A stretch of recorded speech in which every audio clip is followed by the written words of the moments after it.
The champagne glass shattered against the marble floor of the yacht's main deck, sending crystal fragments scattering like diamonds across the pristine white surface. "Security! Get this woman off my yacht immediately!" The voice cut through the evening air like a blade, dripping with the kind of entitled fury that only comes from someone who has never been told no. What happened next would leave everyone speechless and change everything forever, because sometimes the person you least expect to have power holds all of it. The Mediterranean sun was beginning its descent toward the horizon, painting the sky in shades of gold and crimson that reflected off the pristine waters of Monaco's most exclusive marina.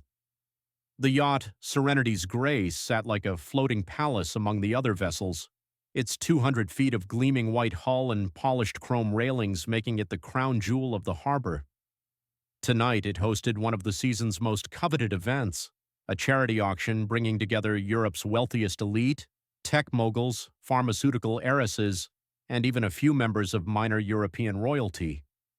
The guest list read like a who's who of international wealth, each attendee worth more than some small country's GDP. They moved across the yacht's expansive decks in designer gowns and tailored tuxedos, their conversations punctuated by the gentle clink of crystal glasses and the soft rustle of silk. Diamonds caught the light from every angle, and the air itself seemed to shimmer with the weight of so much accumulated privilege. Standing quietly near the starboard railing, observing this display of opulence with careful, thoughtful eyes, was Simone Baptiste.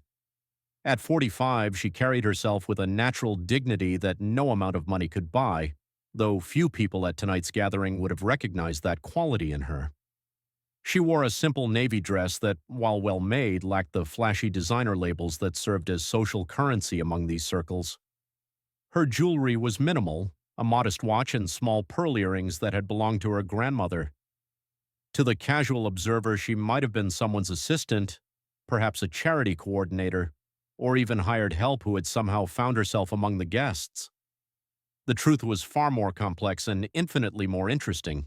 But Simone had learned long ago that sometimes it was better to let people reveal their true nature before revealing your own.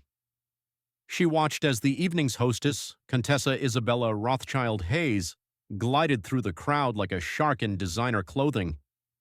Isabella was everything Simone was not, flashy where Simone was understated, loud where Simone was thoughtful, and absolutely convinced of her own superiority in a way that made everyone around her smaller by comparison.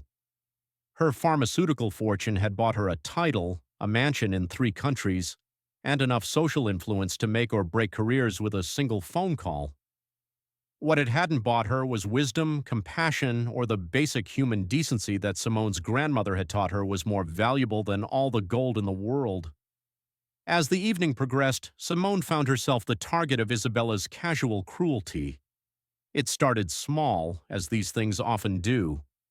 A snapped finger and an imperious demand for champagne, as if Simone were part of the serving staff. A dismissive wave when Simone politely declined. Gradually, the microaggressions escalated as Isabella realized that this quiet black woman wasn't responding with the deference she expected from people she considered beneath her station. The other guests, caught between their own prejudices and their instinct to avoid conflict, largely chose the path of willful blindness. They turned away when Isabella's comments grew sharper, found sudden fascination with their phones when her voice took on that particular edge that everyone recognized but no one wanted to acknowledge. It was easier to pretend not to notice than to confront the ugly reality that someone like Isabella could thrive in their world, precisely because she said out loud what many of them thought in private. The evening's centerpiece was a charity auction featuring luxury experiences donated by the wealthy attendees themselves. The crown jewel of the auction was a week-long stay at an exclusive Caribbean resort, complete with private beach access and 5-star service. The bidding was fierce, escalating quickly from $50,000 to $200,000, then climbing higher still as egos and competitive instincts took over. Isabella found herself in a bidding war with Preston Crawford, a tech billionaire whose quiet demeanor masked a sharp intelligence and, unlike many in their circle, a genuine commitment to using his wealth for good. As the price climbed toward $500,000, Isabella's competitive nature took over completely. She began making pointed comments about new money, trying to outbid real aristocracy, her voice carrying just far enough to ensure that everyone could hear her casual cruelty. When the hammer finally fell at $750,000 in Isabella's favor, she practically glowed with triumph. She had won not just the auction item, but what she saw as a victory in the ongoing social warfare that defined her existence. She turned to the crowd with a smile that never reached her eyes, basking in applause that was polite rather than enthusiastic, clearly expecting validation that was slow in coming. Throughout all of this, Simone remained where she had been all evening, a quiet observer taking in the spectacle with the patience of someone who had seen it all before. There was something almost serene about her presence, a quality that made sensitive people feel calmer just by being near her, though it seemed to have the opposite effect on Isabella. Perhaps it was because Simone's very existence challenged the worldview that Isabella needed to maintain in order to feel superior. Here was someone who refused to be diminished by wealth or intimidated by status, and that refusal was like a mirror reflecting back all of Isabella's insecurities and petty cruelties. The confrontation that had been building all evening finally erupted during what should have been the auction's triumphant conclusion. Isabella, flush with victory and champagne, was holding court near the bar when she noticed Simone standing nearby, still maintaining that same calm, observant presence that had irritated her all night. In her mind, this woman represented everything she despised, someone who didn't know their place, who didn't show proper deference to their betters, who had somehow infiltrated a world where she didn't belong. The wineglass in Isabella's hand seemed to slip almost accidentally, sending a cascade of expensive Bordeaux across Simone's navy dress. For a moment, the entire deck fell silent as everyone processed what had just happened. In polite society, such an accident would be followed by immediate apologies, offers to pay for cleaning, perhaps even the loan of a jacket or shawl. Instead, Isabella stood there with a slight smile playing at the corners of her mouth, waiting for Simone's reaction with the anticipation of a cat watching a cornered mouse. Simone looked down at her stained dress, then back up at Isabella with an expression that revealed nothing. She reached for a napkin from a nearby table and began dabbing at the wine with the same calm efficiency she brought to everything else. She didn't demand an apology, didn't make a scene, didn't give Isabella the dramatic reaction she was clearly hoping for. This restraint, rather than diffusing the situation, seemed to infuriate Isabella even more. "Well?" Isabella's voice cut through the uncomfortable silence. "Aren't you going to clean that up properly? That's Italian marble, and wine stains if you don't treat it immediately." She spoke as if addressing a clumsy servant, her tone carrying the weight of generations of inherited privilege and unexamined prejudice. When Simone continued to focus on her own dress rather than dropping to her knees to scrub the deck, Isabella's mask of sophisticated civility finally slipped completely. The words that came out of her mouth next were ugly in their naked racism, sharp with the kind of venom that had been building in her all evening. She spoke about people like you and knowing your place and why you don't belong in our world, each word carefully chosen to inflict maximum humiliation in front of an audience of the world's most powerful people. The other guests watched in horrified fascination, like witnesses to a car accident who couldn't look away. Some shifted uncomfortably, their consciences warring with their social cowardice. Others nodded slightly, their agreement subtle but unmistakable. Preston Crawford stepped forward, his face flushed with anger and embarrassment, trying to intervene in a situation that had spiraled far beyond normal social boundaries. But Isabella was beyond reason now, intoxicated by her own sense of power and the attention of the crowd. She turned to face the assembled guests, her voice rising as she demanded that security remove this woman from her yacht immediately. The possessive pronoun hung in the air like a challenge, as if she could claim ownership of everything around her through sheer force of will and inherited wealth. Through it all, Simone remained unnaturally calm. While Isabella raged and the crowd murmured and Preston tried unsuccessfully to restore order, She moved with quiet purpose toward a young woman who had been serving drinks near the edge of the crowd. The server, barely out of her teens, was watching the confrontation with obvious distress, her hands shaking as she tried to balance her tray of glasses. Simone approached her with the same gentle dignity she had maintained throughout the evening's humiliations. "Are you all right?" she asked quietly, her voice carrying easily despite the chaos around them. The simple question, asked with genuine concern for someone everyone else had ignored, seemed to create a pocket of calm in the middle of the storm. The girl's eyes filled with tears as she whispered her story. She was the daughter of Isabella's personal assistant, working the event to earn money for college tuition. She had watched her mother endure years of Isabella's casual cruelty, had seen how people with money could make other people's lives miserable without consequence. Watching Simone face the same treatment had brought it all flooding back. Without fanfare or announcement, Simone reached into her small purse and withdrew a business card.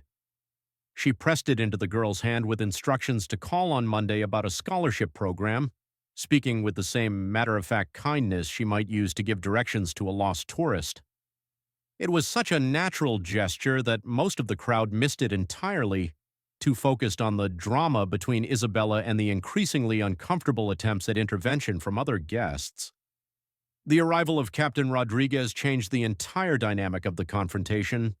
He was a seasoned professional who had worked luxury charters for decades, and his weathered face showed the kind of concern that came from genuine experience with volatile situations.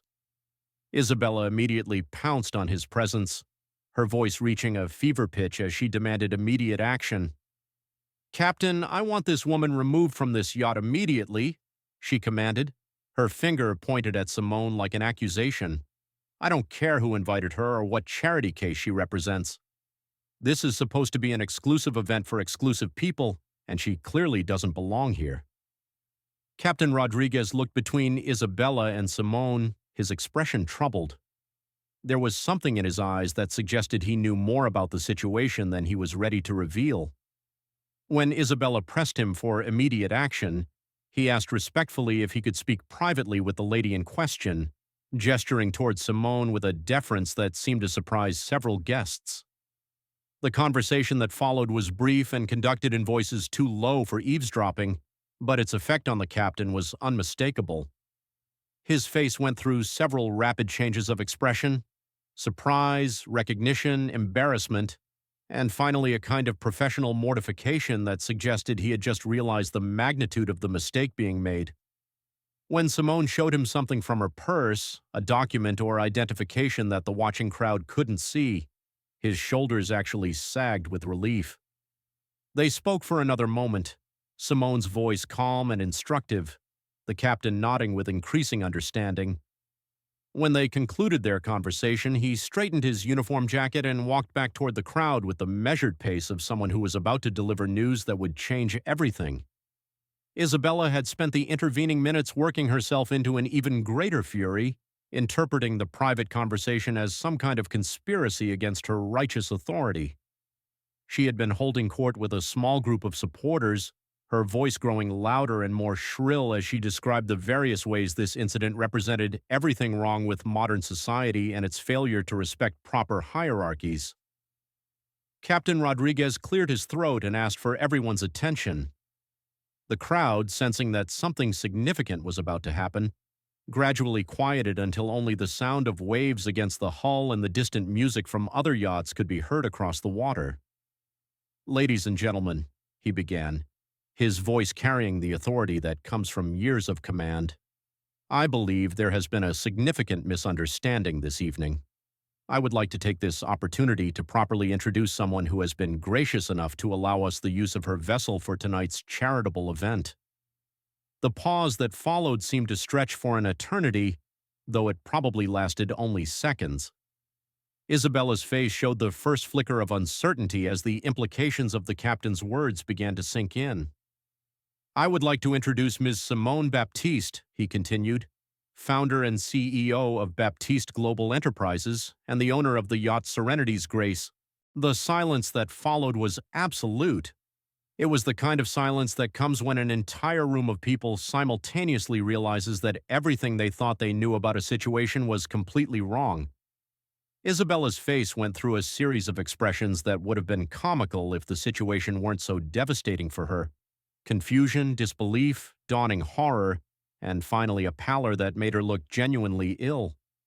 Baptiste Global Enterprises was a name that everyone in that crowd knew, even if they had never connected it to the quiet woman in the navy dress.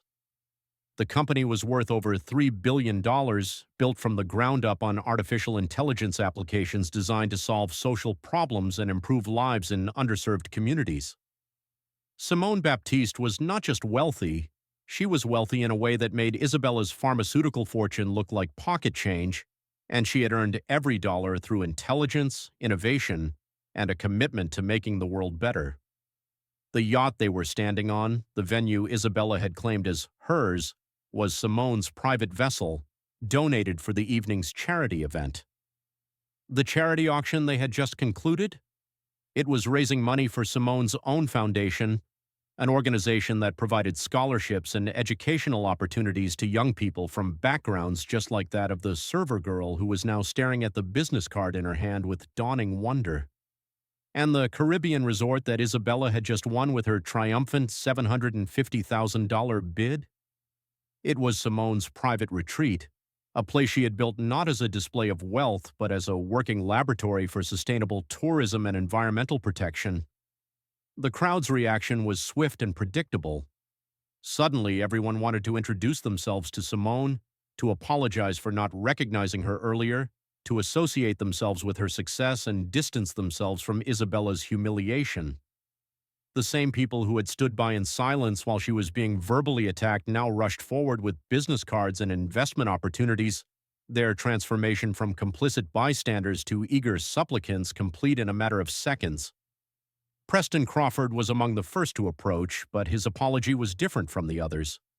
There was genuine shame in his voice as he admitted that he should have intervened sooner, should have done more to stop what was happening.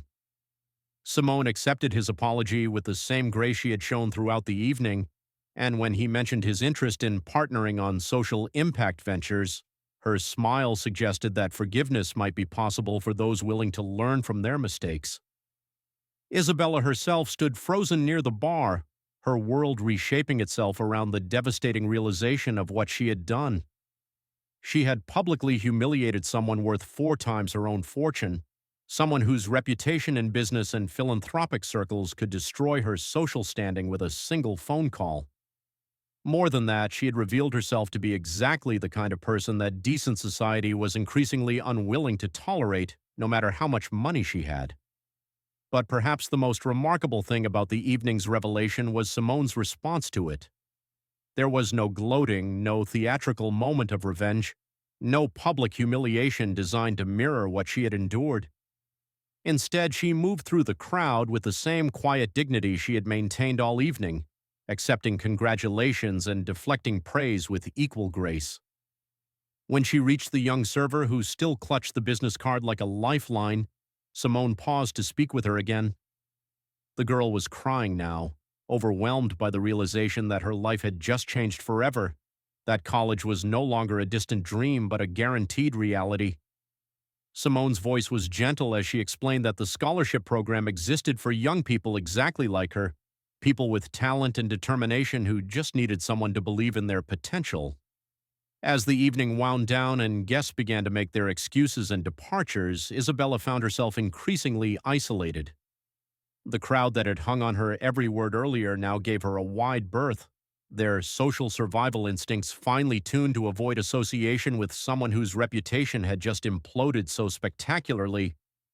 When she finally approached Simone, her voice was barely above a whisper as she attempted an apology that everyone knew was too little and far too late. Simone listened politely, but there was something in her eyes that suggested she had taken the measure of Isabella's character long before the evening's events had revealed it to everyone else. Her response was measured and final. Isabella was welcome to honor her auction commitment by visiting the Caribbean resort, but perhaps it would be better if she found other social circles more suited to her particular worldview. Captain Rodriguez, clearly relieved that the situation had resolved without lasting damage to anyone except Isabella's reputation, made the arrangements for her quiet departure from the yacht. She left as she had arrived, expensively dressed and publicly confident, but something fundamental had changed. The social power that had defined her existence was gone, replaced by the kind of notoriety that would follow her through every future gathering of the elite she had once dominated. 6 months later, the young server whose life had been changed by a simple business card was thriving at Stanford University, her tuition covered by a scholarship program that had expanded dramatically following the yacht incident. The security footage from that evening had somehow found its way onto social media, where it became a viral sensation and a powerful lesson about the dangers of judging people by appearances. Preston Crawford had indeed partnered with Simone on 3 major social impact ventures, their collaboration proving that redemption was possible for those willing to examine their own privilege and use it responsibly. Even some of the other guests from that evening had reached out, their consciences finally overcoming their social cowardice now that it was safe to do the right thing. Isabella herself had become a cautionary tale whispered in the corridors of high society, a reminder that in an interconnected world, casual cruelty and public racism carried consequences that even vast wealth couldn't always shield you from. Her pharmaceutical fortune remained intact, but her social capital had evaporated overnight, leaving her isolated in the gilded cage of her own making.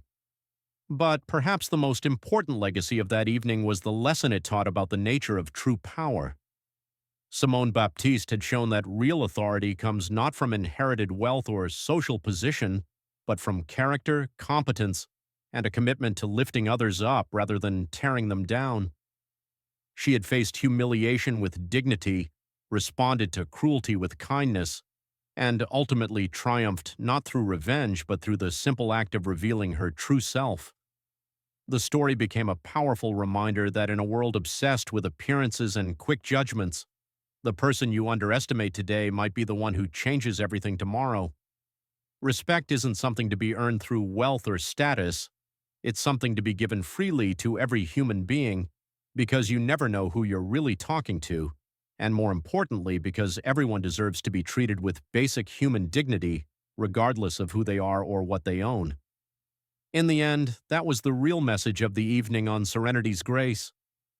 That true grace comes not from perfect circumstances, but from how we treat others when we think no one important is watching.